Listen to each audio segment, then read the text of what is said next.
Actually দেখেন যে ধর্ষণ যে জিনিসটা এটাকে ফোর্সফুলি একটা যৌনকর্ম করা without the consent of the opposite partner.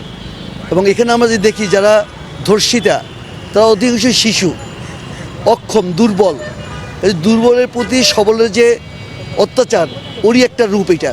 এবং আমাদের বাংলাদেশে এই জিনিস কিন্তু আগে হয়েছে, কিন্তু এই ইন দিস পিরিয়ড এখন এই রিপোর্টিং এটা খুবই সুন্দরভাবে আপনারা করতেছেন। যেখানে যে ঘটনাগুলো ঘটছে এটার কেউ ধামাচাপা দিয়ে রাখতেছে না।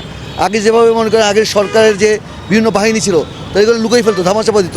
এটা হচ্ছে না বলে কেসগুলো রিপোর্টগুলো ভালো হচ্ছে, এই জন্য আমরা সাধুবাদ জানাই আপনাদের মাধ্যমে খবরগুলো আসছে। কিন্তু এটা একটা যারা ধর্ষক এদের মধ্যে একটা পার্শ্ববিক একটা অন্যায় করার একটা প্রবণতা থাকে। এবং এর সাথে দেখেন ওরা ড্র্যাগ দিচ্ছে এবং এর সাথে আরও অনেক কিছু যে অন্যায় করা, বিশৃঙ্খলা সৃষ্টি করা এটা জড়িত। একটা এন্টি সোশ্যাল পার্সোনালিটি অনেকের থাকে।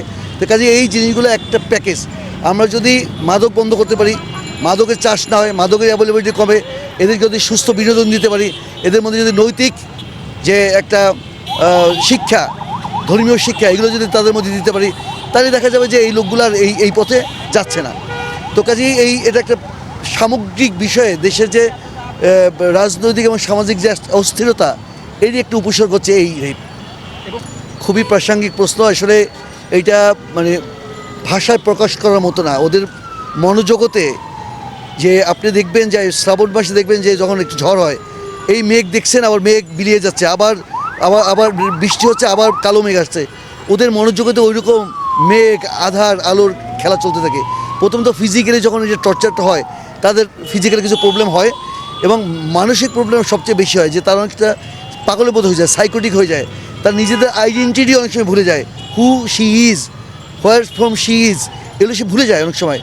তাকে অ্যাপ্রোচ করা যায় না, চিৎকার ফাৎকার করতে থাকে এবং অনেকে বিমর্ষ হয়ে যায়, সাইকোটিক বিহেভিয়ার করে, পাগলের প্রলাপ বকতে থাকে, বাবা মাকে চেনে না, কাউকে অ্যাটাক করতে যায়, মারতে যায়। এবং এক সময় দেখা যাচ্ছে তারা এই সমাজ থেকে পালিয়ে বেড়ায় এবং সুইসাইডের অ্যাটেম্প নেয়। অনেকে মানে রেপ হওয়ার পরপরই আত্মহত্যা করে। কাজে এগুলো সব মানে আমরা চিন্তা মানে এই যে যারা রেপ ভিকটিম তাদেরকে ভিকটিম সাপোর্ট দেওয়ার জন্য সামগ্রিকভাবে সাইকোলজিস্ট, সাইকিয়াট্রিস্ট, সোশ্যাল ওয়ার্কার, সমাজবিদ এদের সকলকে একত্রে এই করতে। আর যে ধর্ষক তার দৃষ্টান্তমূলক যদি শাস্তি হয় তখন সে হয়তো একটু স্বস্তি পাবে।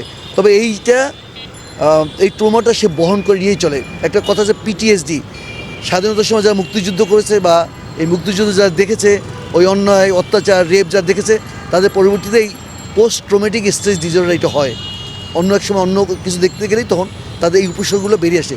ঠিক এই মেয়েগুলো, এই ভিকটিমগুলো পরবর্তীতে এখন যদি সুস্থ থাকে, পরবর্তী দেখা যায় তখন তার বিয়ে হয়, ওই হাজব্যান্ড যখন তার বাসরাতে তাকে টাচ করতে যাবে তখন সে আবার ওই দৃশ্যটা মনে পড়বে। তো কাজেই তার সুস্থ জীবন আর বিপন্ন আপনি বলতে পারেন। একটা মেয়ে যখন রেপড হয় অথবা রেপ ভিকটিম হয় অথবা রেপ করতে যায়, তো তার যে ওই ট্রমাটা হয় এইটা সে সারা জীবনে বহন করে চলে। এখানে আমাদের সমাজবিদদের, আমরা যারা রাষ্ট্র পরিচালনা যারা করেন, রাজনীতিবিদদের, তাদের প্রচণ্ড একটা দায় রয়েছে।